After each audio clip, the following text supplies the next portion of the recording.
दिल्लीच्या जंतर मंतर येथे विद्यार्थ्यांवर झालेल्या कथित लाठी हल्ल्याच्या निषेधार्थ आज अमरावती जिल्ह्यात वंचित बहुजन आघाडीच्या वतीने बंदची हाक देण्यात आली आहे। याच पार्श्वभूमीवर दर्यापूर शहरात सुद्धा वंचित बहुजन आघाडीचे पदाधिकारी, कार्यकर्ते तसेच शेकडो विद्यार्थी बंद आंदोलनात सहभागी झाले। महात्मा गांधी यांच्या पुतळ्यासमोर सकाळपासूनच मोठ्या संख्येने विद्यार्थी आणि आंदोलनकर्ते एकत्र जमलेत। येथून तहसील कार्यालयापर्यंत निषेध मोर्चा काढण्यात येत असून आंदोलनकर्त्यांकडून घोषणाबाजी सुद्धा करण्यात येते।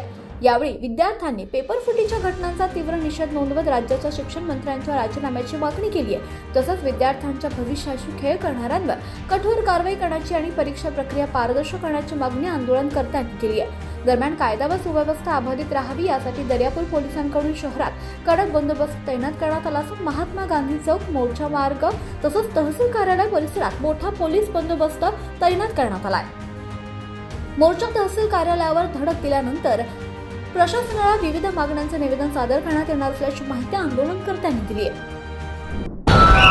नीट परीक्षा पेपर फुटीवर आपण जर पाहिलं तर दिल्ली या ठिकाणी गेल्या 24 दिवसांपासून विद्यार्थ्यांचे आंदोलन सुरू आहे आणि या आंदोलनात हे आंदोलन चिघळलेलं आहे। आपण जर पाहिलं तर दिल्ली येथील जंतर मंतरवर जे आंदोलन सुरू होतं त्या आंदोलनावर पोलिसांनी लाठीचार्ज केला आहे आणि लाठीचार्ज नंतर आता संपूर्ण महाराष्ट्रामध्ये जर पाहिलं तर आता हे आंदोलन चिघळलेलं आहे। महाराष्ट्राच्या विविध ठिकाणी आता विविध संघटनेच्या वतीने दिल्ली येथील लाठीचार्ज झालेल्या या सर्व लाठीचार्ज हल्ल्यातील विद्यार्थ्यांवर न्याय द्यावा आणि नीट परीक्षा पेपर फुटीवर जे शिक्षण मंत्री आहेत त्यांचा राजीनामा घ्यावा या मागणीसाठी संपूर्ण महाराष्ट्रासह संपूर्ण देशामध्ये आपण जर पाहिलं तर ही मागणी केली जात आहे।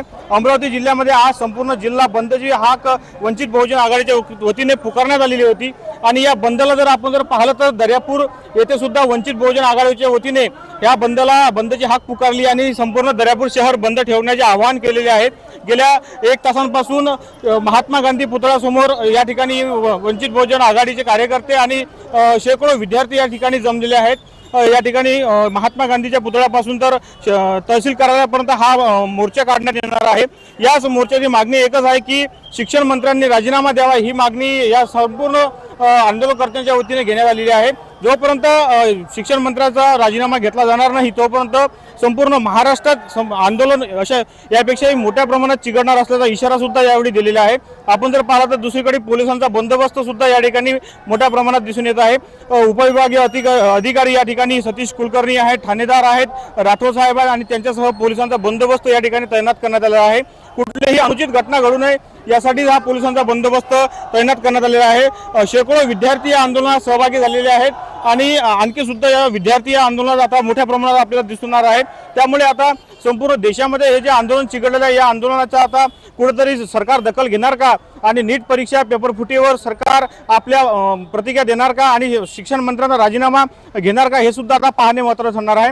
आता आंदोलनाची सुरुवात झाली आहे, कशा प्रकारे आंदोलन समोर जाते हे सुद्धा आता पाहणे महत्त्वाचे ठरणार आहे। मी किरण होले, जनविकास न्यूज, अमरावती, दर्यापूर।